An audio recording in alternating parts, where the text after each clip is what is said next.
Welcome to our program, COVID-19, a hard look back and a look ahead. This event is organized by the European American Chamber of Commerce, where Europeans and Americans connect to do business. My name is Yvonne Bendinger-Rothschild. I'm the Executive Director, and I will be your host for today's event. To make this program interactive, we encourage you to submit questions, which we will send over to the moderator.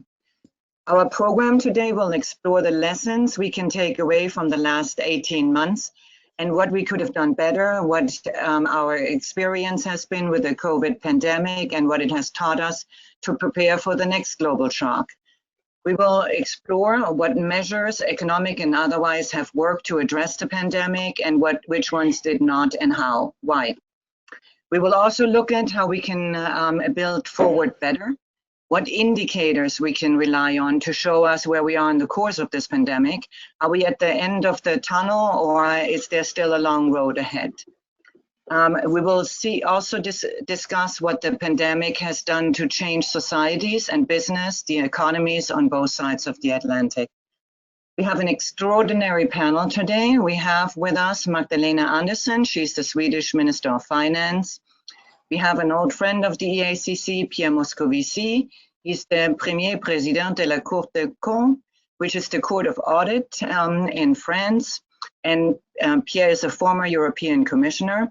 We have a personal friend of mine, Rolf Alter. He's an economist and a fellow at the Hertie School of Governance. We met each other when he was still at the OECD. And we have I almost said an office mate of mine, Eduardo Porter. He's the economics reporter at the New York Times. And Eduardo, do you want to get us started and start the conversation? Yeah, thanks a lot, Yvonne. Hi, everybody. Thanks for being here. So let's just take this from the top. What are the lessons of the last 18 months? What could we have done better? What has our experience of the COVID pandemic taught us about how to prepare for the next global shock, which surely will come? I don't know, it would be great if you could all take this question in turn. Perhaps you could start, Ms. Andersson. Thank you so much, and thank you so much for the invitation. I think these are truly important topics, and we all know that the COVID-19 crisis has sent an unprecedented shock both to global health but also to the global economy, and we have all policymakers, entrepreneurs, we're taking decisions on an extreme uncertainty, and I think it's also important to remind ourselves that the pandemic is still here. So number one, of course, is to make sure that global vaccination is number one. I think looking at, I think there are three lessons to learn. I think three topics I would like to raise. The number is the return on politics. The importance of politics. The number two is the global interconnectedness, and number three is the growing inequality and the concerns when it comes to growing inequalities. But number one, I think the pandemic required a coordinated response, and what we actually seen from policymakers across the world is that we have seen a very big, strong policy response, both from central banks but also from governments. And I think it's a very different kind of response compared to what we saw during the financial crisis. So it seems like we have learned a lesson. And according to the IMF, also the recession this year and last year would have been much worse unless had seen these unprecedented policy response, both on fiscal and monetary policy. So I would say what this pandemic shows is actually the return of politics at the center stage. But looking ahead, when it comes to fiscal policy, I mean, it's important that we have been able to support our economies, the health sector and firms during this immediate crisis. And going forward, it's also important that we continue this policy response and that we don't draw it back too early. Also an important lesson from the financial crisis. But as the economy is recovering, we should carefully, of course, returns to fiscal surplus and also make sure in the long run to bring down public debts because we also know that in the long run, bringing down public debt is the best way to prepare for the next crisis. So we have to keep that in mind in the medium to long term. And number two, I think this crisis illustrated what we already know, which is that we are so interconnected in the modern world. And as long as COVID-19 is spreading anywhere, it's spreading everywhere. And we also know that as long as the virus is spreading somewhere, there would be mutations and variants of the virus that could be of variants that makes the vaccine less efficient. And that would make the recovery even slower. So to handle the pandemic, we have to make sure there is a global vaccination. So vaccination, and vaccination. That would, of course, save lives, but it's also the best economic policy that I can think of right now. And I can find no better way of spending tax money right now than to make sure that we do have a global vaccination. And according to the IMF, a faster progress in ending the pandemic would add to global GDP $9 trillion from now on to 2025.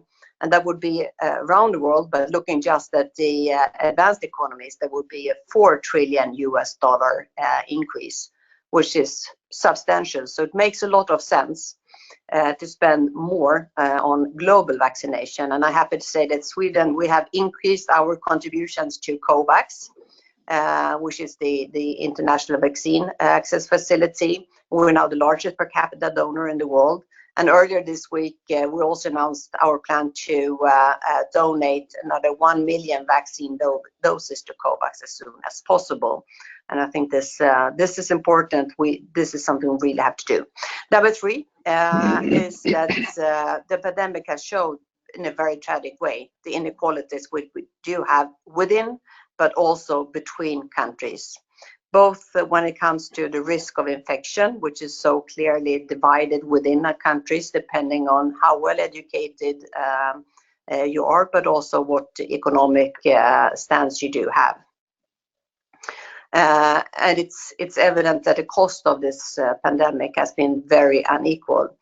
We also know that the education of children from disadvantaged families have suffered more from the disruptions of school closings. And we also know that low-income workers in contact-intensive occupation have been hit harder than others.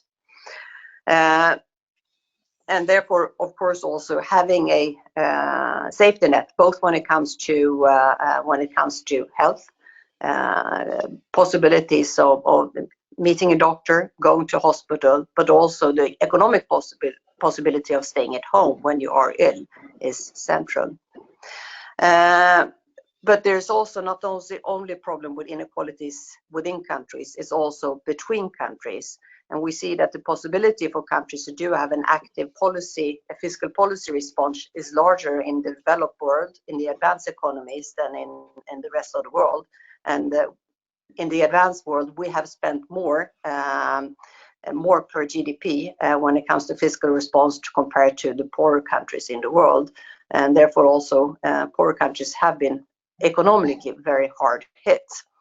And we also see that the fantastic development that we've had the last decades where we have really reduced extreme poverty in the world, there's a setback now, and there's a risk of another 120 million people in 2020 that will turn into living in extreme poverty due to this crisis. So global action is really important, both for vaccination, but also to support countries that now are in desperate need. So to sum up, this crisis has proved how interconnected we are. It has proved how important it is with politics and the possibility to have an active fiscal policy and also an active monetary policy. And number three, this crisis has shown that the inequalities are too big within countries, but also between countries, and then are likely to increase due to this crisis. So the policy measures going forward must be to reduce inequalities. But before that, we need to vaccinate. We need to vaccinate everyone in the world. Thank you. Thank you. Thank you very much. Mr. Alter, would you like to take this question on? And I'd love you if you had any thoughts about what were the mistakes made? What could we have done better in hindsight, looking at the evolution of the pandemic so far? Thank you very much, and nice. Very happy to be sharing this panel with you, Mrs. Anderson and Mr. Moscovici.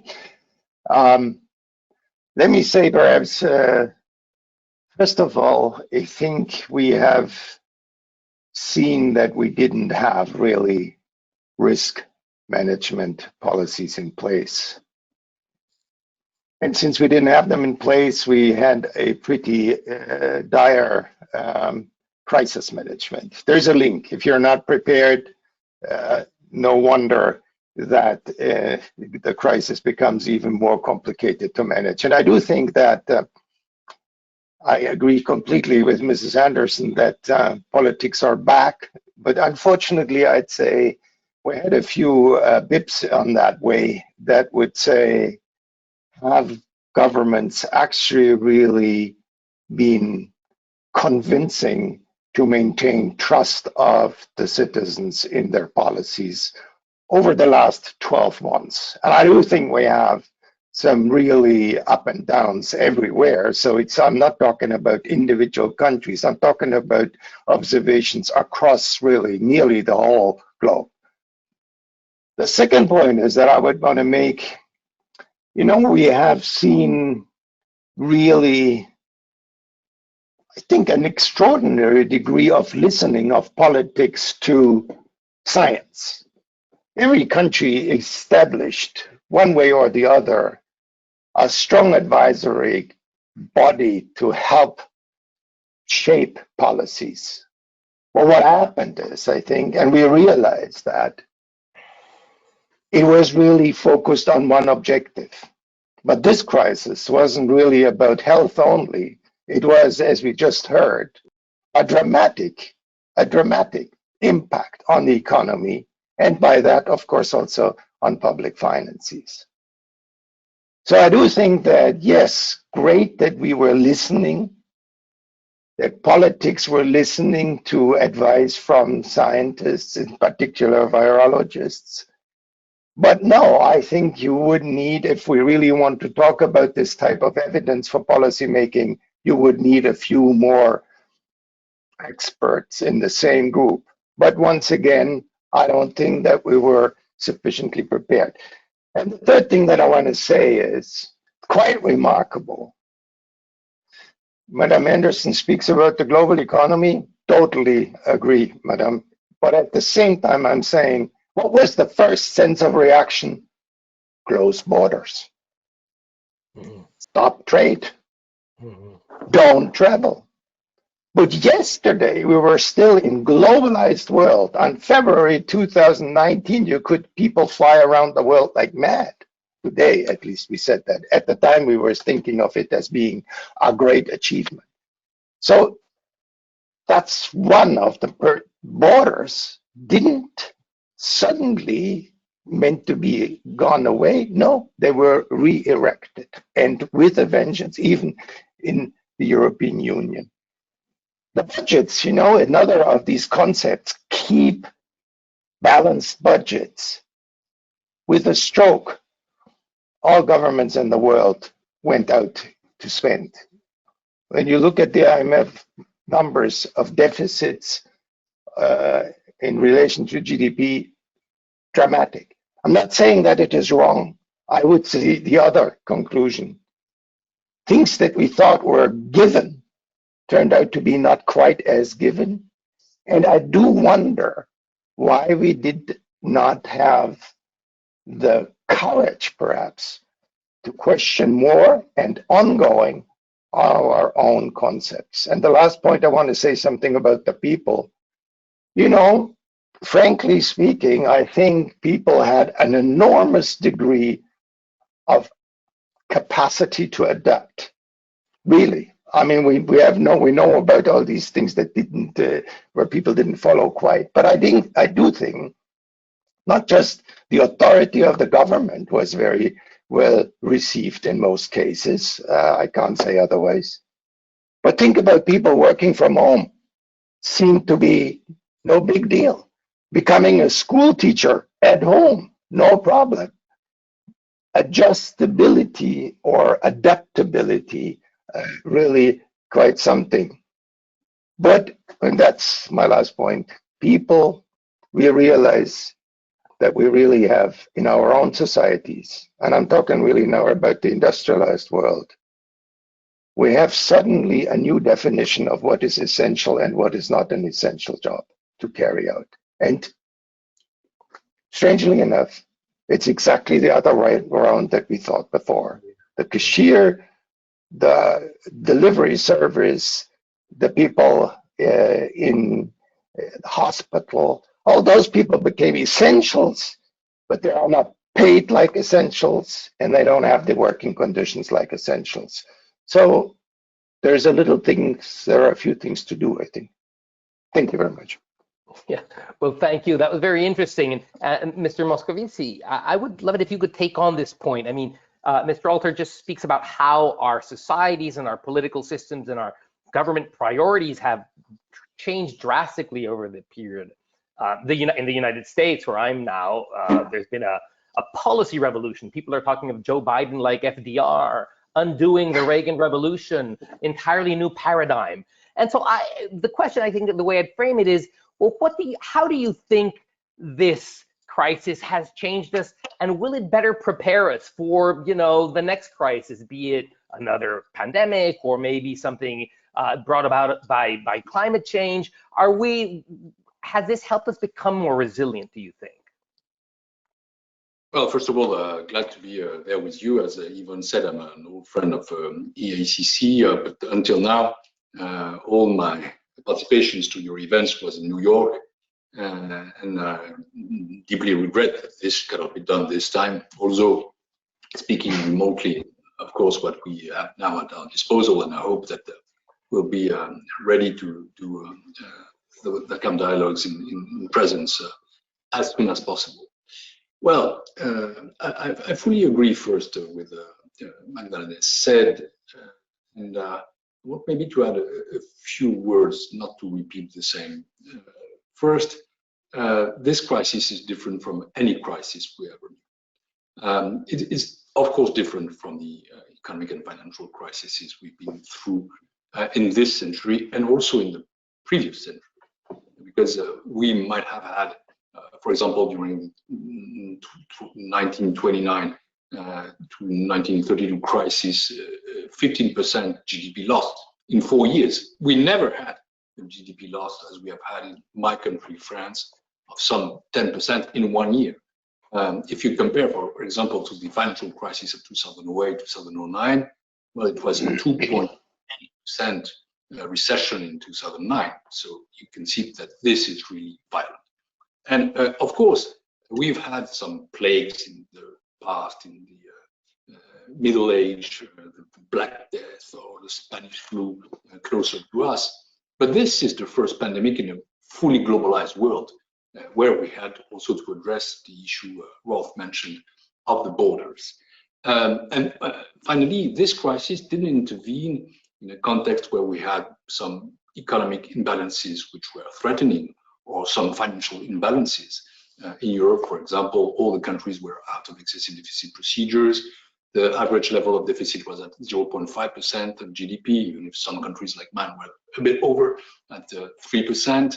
The banking sector is fine and is really feeling fine after this crisis. So the background is totally different. And what is different is that we've rediscovered the price of life and the meaning of death. This was totally out of the debate in our societies. Is this so bad? Yes, it's bad for the million people who died. And we have had friends or relatives who died during this crisis, and morally or psychologically, it's really hard. But also, that makes us rediscover what's important in this world and what are the real priorities we must really address. And that's why inequality must be fully believe what Magdalena said, addressed to, of course, inside our countries, between countries, but also inside and between generations. And we must have, of course, thought for our youngsters. It must be something that brings us back in the past as far as gender equality or equality between generations is concerned. And this must be a priority for the future. So these are, I would say, additional changes or lessons to the ones that were presented by, as well, Magdalena and Rolf a few minutes ago. Then what happened? I'm not an MD, I'm not an epidemiologist, although all of us now are much more familiar with these issues that we used to be and sensitive with. But what I know is that it's about what you say, Eduardo. It's about preparedness. We were not prepared. As the president of the Court of Auditors, now the Court of Auditors is a Supreme Court in France, which is auditing public finances. And we are now working on it. And our first message is we lacked preparedness. Our administrations were not prepared. Our hospitals were not prepared. We adapted rapidly. And for that, vaccination is, of course, a problem. And in Europe, it is a problem more than in Israel, UK, in the US. And we have to think about that. How can we organize to be more efficient in that kind of field? And that's a challenge for Europe, because now we are not the epicenter. The epicenter is in India or in Brazil, but we are still in more or less a lockdown. We are in a slow growth, while the US or China are recovering very fast. And this is about vaccination. And vaccination is, of course, about science, it's about research, it's also about production, it's about organization. And we have, in my country, for example, suffered from a lack of that. And this is, I think, the major lesson, is that we must prepare for the next crisis. We must know that the next crisis might be sanitary, that it might be about climate change, and that it might be about climate change, and thus about also a sanitary crisis, because this is the next threat for our lives. That it can be political, that we can have, again, dramatical events in this world. Let's think about some define the relationship between the US and China as a Cold War. But I also read that a book was written about 2034 and mentioning a hot war. What could happen in the China Sea? So we are in a dangerous world, and we must prepare. We must learn how to anticipate, and we must do that collectively. Collectively means at the world level. That means reinforcing the multilateral system. Let's look, for example, at WTO. Let's look at WHO, also the United Nations system, and the EU as such, because it's our common framework for Magdalena and myself. We've been colleagues in the ECOFIN Council for years, with a great pleasure, and in also other forums, because we belong to the same political family with some differences, but we are both social democrats, and I'm still a social democrat, although I'm totally out of politics now. So these are things we must think about. And finally, Eduardo, you mentioned Bidenism and the comparison with the New Deal or Roosevelt. Well, two remarks on that. The first one is that there is one thing you forget, that it's not only about COVID, it's also about elections, even if elections are linked to COVID. But the fact that we have lost Donald Trump, and that we have now a president that is just normal, who knows about the world, who knows about the administration, who believes what he says, who is keen to address the issues with a team that is a professional team. And as well, Magdalena and myself, we know a lot of them. Janet Yellen is a friend and a fantastic woman. Anthony Blinken, I've known him for decades now.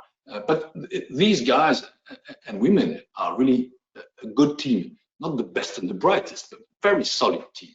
And that's something which is, well, I would say rather securing, not only for the US, or for those in the US believe that way, policies matter, but also for the rest of the world.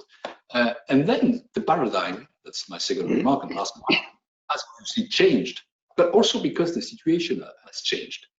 Some in the left, for example, might say, and they do in Europe, for example, well, look, in France, you from the center left, you are so obsessed by debt, about financial balance, etc. Look at what Biden is doing. But well, first, it's not the same situation that in the previous crisis. The previous crisis was financial. The banks were close to default. We were indebted. The central bank in Europe was just beginning its mandate, and it was not enlarged to quantitative easing or negative rates. So we have different situations, we have different challenges, we have different ways to address this, and we have also differences between the US and Europe. And so I think there are things that can inspire us. I believe, for example, that next generation EU, the recovery plan of 750 billion euros was absolutely necessary. It's not yet the Hamiltonian moment of Europe. I don't think that we need to have as wide plans as what Joe Biden is doing and that we can finance them, but we might need also some relaunching of our infrastructures, and these are debates ahead of us. And finally, we need to have a true and strong transatlantic link. And for that, I'm happy to, I'm not in business anymore, political business, but I'm still an observer, not far away from the decision makers in my country. This is a quite influential institution which I share. I'm quite happy that we have in Washington people who know Europe and who are happy to work with Europe and dedicated to work with Europe. Not only more than the Trump administration, let's forget them, but also more than the Obama administration. And that can be an opportunity. Well, thank you very much. And I'd like to take on this idea of paradigm change and push it a little bit further. Because I wonder, how does this make us rethink globalization and multilateralism and international cooperation and interlinkages? It seems to me that thus far, over the last 40 years, this process of increasing globalization has been driven mostly by the idea of increasing efficiencies. Profit maximizing, efficiency maximizing. And it seems to me that this shock will probably change that and make us think more a little bit of resilience, and perhaps it will lead us to accept some efficiency costs in order to improve the strength and the resilience of our networks. So I wonder, does this, do you think that this could push the globalization spirit back some? Is the globalization going to retreat, or is it modified in some way, given the experience of this shock and how global interlinkages kind of played into this shock? I don't know who would want to take this on, but please jump in. I volunteer, if you're okay. Yeah, I do think that we have had a very nice ride with our globalization, and I think we don't need to repeat it, because I know that here my co-panelists are convinced that we really all have one way or the other benefited from this opening of market and the flow of goods and services, and no doubt about that. But it is true that when you saw at the beginning suddenly this realization that we were dependent of places and producers that we couldn't really neither instruct nor make them do what we really wanted to do as governments, I think access wasn't as easy as it was supposed to be, nor the speed. So there is really, I think, a reflection which I would like to turn into not just to a response to this crisis, to say we need a bit more resilience. And as you said, I do think that there is a certain price to be paid. Resilience doesn't come for free. It had to be taken into account. And I do think that We don't need to change globalization, but we need to change a few of the conditions for globalization. That I really see as an agenda that's ahead of governments. And by that, I mean in particular, that we will want to make sure that we can rebound quickly enough when we are in a crisis.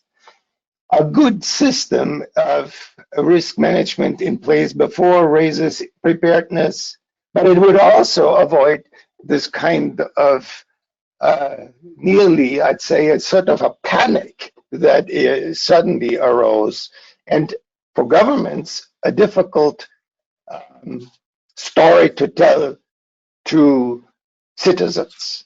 If I take just the example, I live in France. When I saw here, we had a long time listened to stories about masks are no good in the beginning of the crisis, but it wasn't really the real message. It was we don't have them. And that was not just a question of France. It was a question that in many countries was experienced. So instead of really saying, well, unfortunately, we're not prepared, but we will make everything happen that we get it, it was a discrediting of this instrument, which we today think is essential. Even if you are vaccinated, please keep your masks on. Problem of credibility of message. To make that change towards a more resilient system, I would say we have a very good set of objectives. Actually, we already have it. So we don't need to invent it even. Just let's take the Sustainable Development Goals. Let's just really think about sustainability in a different way. And then we would probably make a little less contributions to the idea that everything has to be organized in global value change with the optimum degree of efficiency. But we may want to say, let's think in terms of what is ahead of us. How would a sustainable, global, and globalized economic system look like? It's a process, but it's not as if we start. It's already 2015. We had it, and we're on the way. Many countries are on the way. But I would hope, as much as it accelerates now, it would really make a bit more the SDGs every day a goal to reach, rather than some things that we still sort of push off a bit. No, thank you. I'd like to kind of like twist that a little bit and ask perhaps you, Ms. Anderson, if you could tell us what you think about the risk that we're not going in this kind of like optimal direction, in a direction towards a more enlightened globalization, but in fact, that our political kind of like impetus might have been moved into a kind of like a more turtle-like protectionist stance. So even with the change of administration in the US, there's still a lot of Buy American in the policy mix. The sense of conflict with China is still present. In Europe, well, Brexit happened, and so I wonder if there's a risk that COVID will contribute to other forces that were already skeptical about the globalist era, and that we might be moving into a more kind of like isolationist time. I think there is definitely a risk in that direction, but can also see signs in the opposite direction. But of course, I mean, you talk about being more resilient. That would be an argument that easily could be used in a protectionist direction. Being resilient meaning having more production at home, dangerous to be dependent on global value change. So I mean, there is definitely a risk in that direction, even though with the new administration I'm a lot more positive, and I really hope that the WTO will be a well-functioning organization, also in a longer perspective. So I think there is potential there, but there's definitely a risk.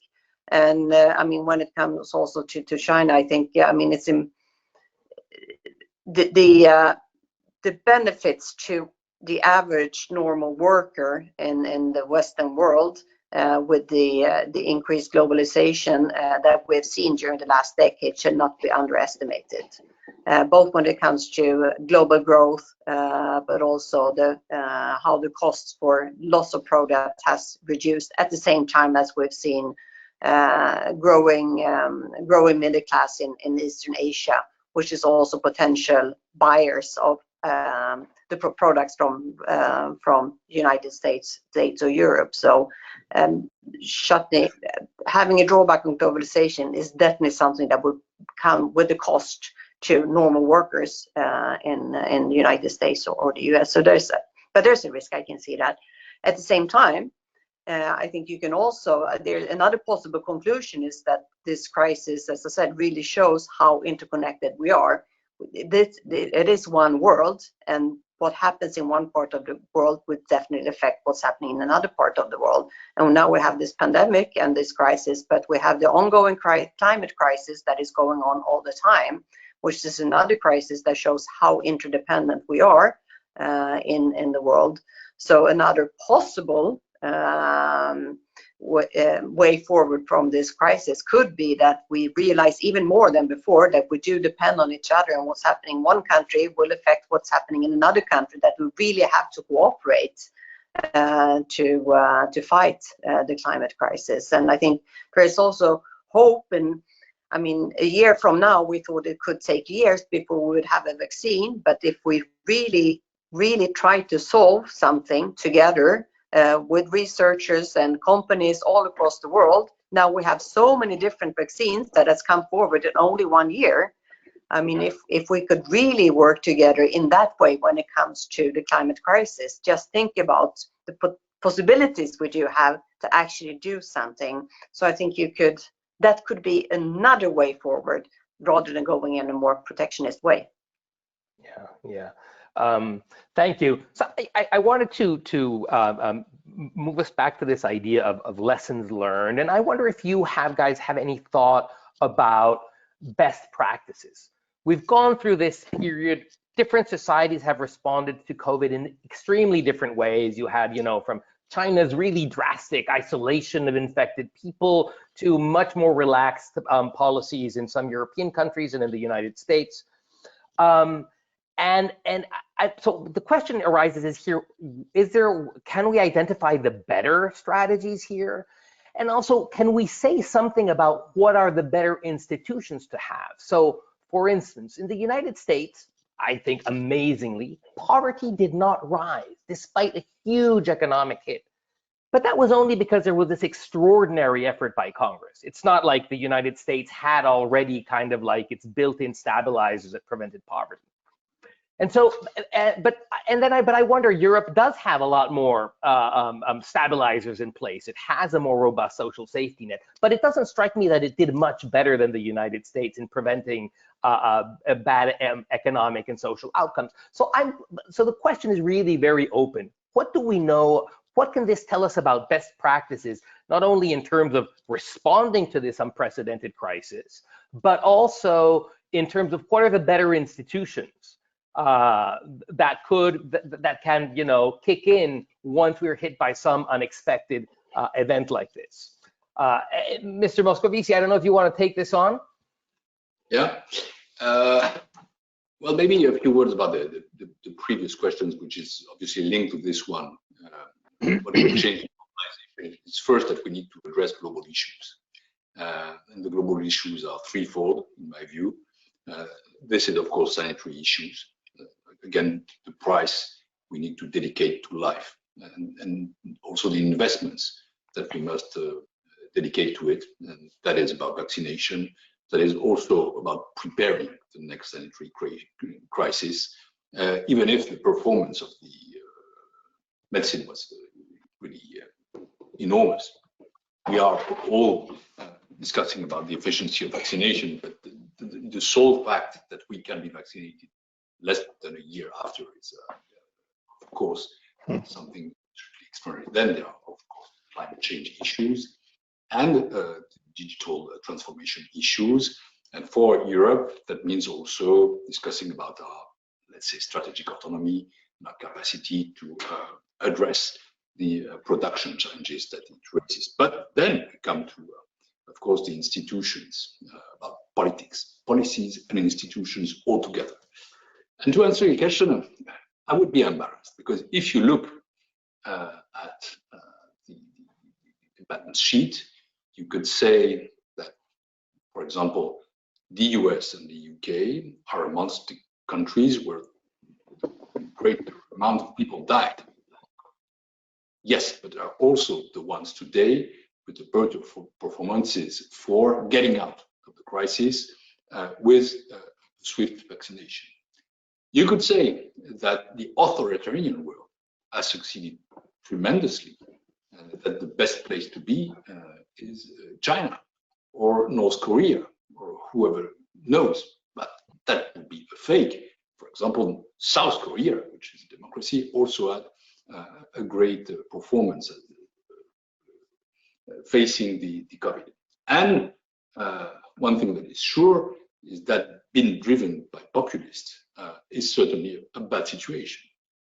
And looking at Trump first, Bolsonaro, Putin, and other guys seems to be, again, a bad sign. And being nationalist between being anti-science certainly is not a good signal if you want to address that kind of pandemics that we are in. And Europe, well, Europe is somewhere in between, because we've had a lot of people dying. We have continued living, more or less, with different systems. Sweden and France are not exactly addressing the phenomenon the same way. But, well, we didn't completely lock our societies and economies. And so we managed, we muddled through with some advantages that, again, we've been living. But a lot of people died, and our economy is now still under pressure. So I would say there is no one size fits all answer. And let's not think there is one, or else it would be dangerous, because we would say that the more authoritarian you are, the more anti-freedom you are, the best it is. No. So to sum up, I would say first, politics and science must be reconciled. If you don't listen or don't dialogue with scientists, what happened with Trump at one moment, with Bolsonaro, if you negate the idea that vaccination is the issue, if you, Rolf mentioned that things that being masked is unuseful, or that you need to stay with a mask forever, then you are in a situation which is quite absurd. And so let's reconcile science and politics. And that means also investing in research, in science, trusting science for the future. That's lesson one. Lesson two, we need to reinforce the international organization, cooperation. And that means WHO, which lacked some credibility, which was not equipped in itself. WTO, that's where we must try to bring back the trade issue in the years to come. That is also about Europe. I think that Europe, well, showed some strengths that, again, being capable of designing a recovery fund is very spectacular. We didn't do that 10 years ago. But on vaccine, well, we were slow, bureaucratic, somehow naive, and we must reflect on how to be flexible, efficient, and performance-driven. That's the second thing. And the third thing is about it's about people. That we need to have a constant dialogue with people. We need to live in democracies. That's very important. And for that, there is one thing that in France we feel very significantly, is that any kind of measure that you take, it cannot be imposed only. It must be decided, but it must also be accepted. And in order to be accepted, it needs to be explained and discussed with the people. So these are a few reflections. Again, I'm not designing a model, because I don't believe there is one, but I'm trying to show a picture. We must pay tribute to life. This must be our priority. But freedom, democracy, science have to be fully respected. And international cooperation and organization is certainly the future, and that's why we must also reestablish a modern multilateralism. Yeah, well, thank you very much. I have a question here for the from the audience for Mr. Alter. The questioner asks that you've said that we have an appreciation for what is important, and that this has changed our appreciation of what is important. And how is that discovery going to be taught, or is it being taught as you prepare, you know, to educate the next generation of leaders? How would this change the you know, the education? Well, let me make two comments. The first, really, you know, Pierre said it, muddling through. I think that's probably what we saw. But as people are very alert and very well informed, sometimes not necessarily only from a single source, we get, I think, really a sense of some changes in appreciation and profound changes, I'd say. Now we know it. We know that healthcare is essential. But we know that a few other things have to be in place as well, and people have to be there that can actually sustain this current degree of relatively, I'm saying, relatively smooth sailing of many of the richer countries in the world. That's for sure. But we should, I think, realize that for the next while, we will have a sharp awareness that this appreciation has to turn into equal treatment. And we mentioned that before. Mrs. Anderson was talking about it. Inequality, yes, we knew about it, but now we have lived it and we have seen what the kind of consequences are. So maybe one of the conclusions will be that we need to make sure that markets work, but at a true value of people's contribution. And I do think that some of the governments have, for example, moved quite thoroughly in re-evaluating healthcare workers, generally speaking. We know, of course, you know, not to forget, saying that doesn't mean it comes for free. There will be some consequences of it if we'll do that systematically. But it's something that I'd like to take this up, needs to be discussed really with the people. And that's my second point that I want to make. I think what we have seen in many countries is a certain, I'd say, emergency management that was built on taking decisions and reduced roles of parliaments. And it meant that it looked as if discussions were either postponed or avoided, while decisions had to be taken not in a hurry, but rapidly.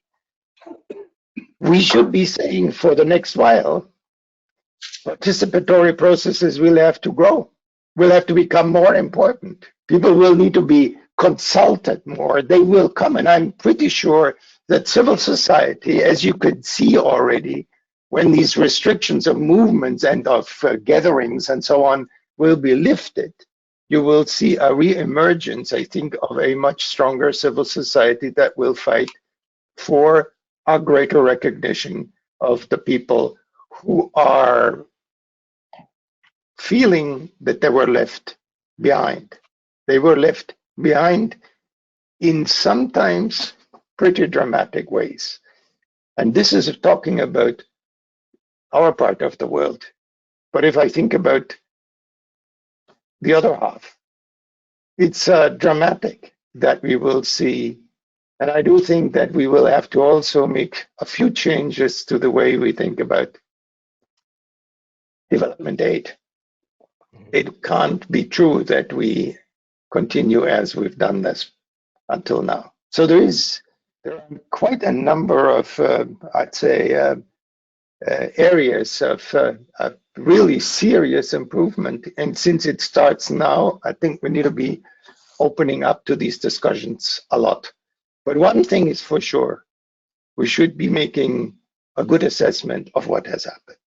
And if I speak to the president of the Cour des Comptes in France, I do think that this will certainly happen. I'm sure it will happen. But I do think that we need to be assessing that, what we have seen, to really equip us with the type of information and the call for the things that need to change to make it better, but not for the next pandemic, but for the next crisis. And I come back to the point that I made earlier. As we were not prepared, really, we should do that. And what we have seen in many countries where there is pandemic, a greater and more frequent reality, those countries had a different grip on the situation than we in the places where we had not been living with pandemics or with these type of crises seen before. Thank you. Thank you. Ms. Anderson, I'd love to follow with you and on this topic that Mr. Alter just referred to and that you brought into the conversation about this new awareness of the inequities in the world, both within countries and also between countries. And just to kind of push back a little bit against the optimism I perceive in Mr. Alter's last intervention, I'm just looking out the window and seeing what's going on in the distribution of vaccines in the world. And there's been enormous vaccines nationalism. I realize that Sweden has contributed to COVAX generously, but overall, it seems to me that the rich are hoarding, everybody is trying to hoard the vaccines that they can. The United States has been particularly stingy, but I think that this has been a widespread practice. And this kind of like goes against this spirit of we're realizing the inequities in the world and we have to do something to mitigate them. So I don't want to feel this as too much of a challenge rather than a question, but I'd love to assess your thinking about how this awareness about the importance of inequality, the harm that it causes individual societies and the world at large, how can this kind of like become more of a part of our global policy making, this awareness that we need to mitigate, which has not been part of the awareness for the last 40 years, pretty much, I mean, in my opinion. Well, I think, as I think, something that could come out of this crisis is the awareness that we are really, really interconnected. And I mean, there's definitely vaccine protectionism and nationalism right now, and this can be discussed. But I think really thinking a bit ahead, what is really important when there's a lot of vaccine in the world, enough vaccine to vaccinate everyone, there should not be a lack of money. I think we should not stop the discussion. So who should get vaccinated first? Of course, I mean, that's an issue, but I think an even more issue when there is no constraint when it comes to the amount of vaccine. We have to make sure there is enough money to vaccinate globally everyone, and it's really in everyone's interest, both to save lives but also to restart the global economy, and that would make a lot of sense. I think what Rolf said also is really important, and I hope this is another lesson at the national level that we can learn from this crisis, is how do we value different types of work?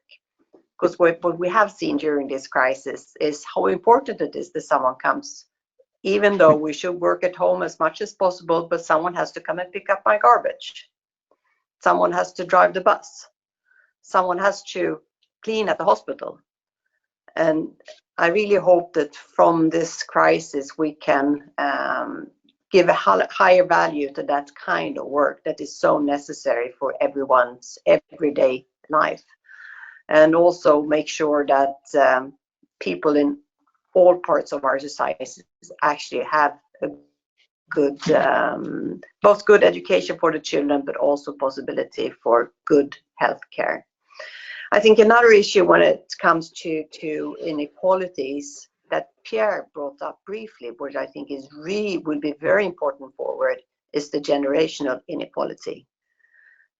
We do have a young generation that has now started their life with many of them 1 year of 1 year online education, online schooling, online university, and not being able to do all the things that is so important when you're was important when you're out with our age as well, but being with your friends, having fun is important when you're young. And the restrictions have been tough on grown-ups and middle-aged and elderly, but for young people it's been very, very difficult. And I think we have to, for them and for their trust in politics and in the society, we really have to see and meet the young people where they are, and that we actually see what a tough year it has been for them, and also make sure that, I mean, we see in many countries young people are unemployed to a larger extent than others. They have been hit by the crisis.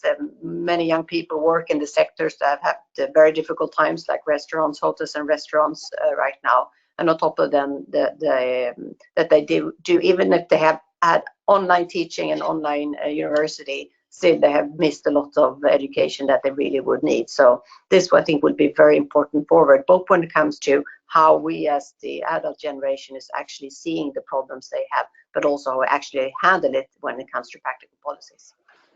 Thank you very much. I would love to continue this conversation, but I think we have just now run out of time. So Yvonne has come here to, send us all away.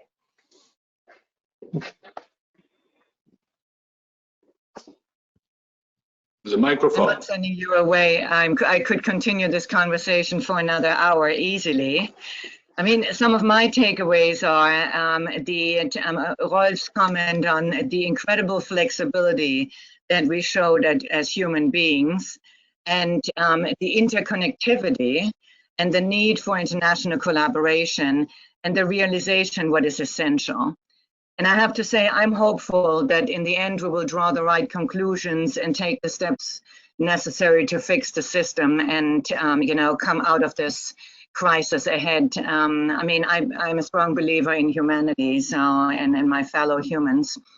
I mean, I like to, it's been really traumatic. And I mean, I consider myself one of the lucky ones because we came out of this in one piece. But there are people, lots of people who are not that lucky. I mean, I heard yesterday an interview of the new Surgeon General of the United States. He is in the United States. He lost 7 family members. I couldn't believe it. I mean, what a tragedy, if you think about it. 7 people in his family lost through COVID. But it's, we definitely need to do something, I think, and everybody realized that. At this point. So I'm hopeful that we will have the right minds together and fix what needs to be fixed. And I would like to thank all of our panelists. A really, really interesting discussion. And, we will have a second round of this because we're not quite through it, but we are seeing the end, of the light at the end of the tunnel. I'm sure about that, definitely here in New York, where everybody's coming out and more people are being vaccinated in Europe as well.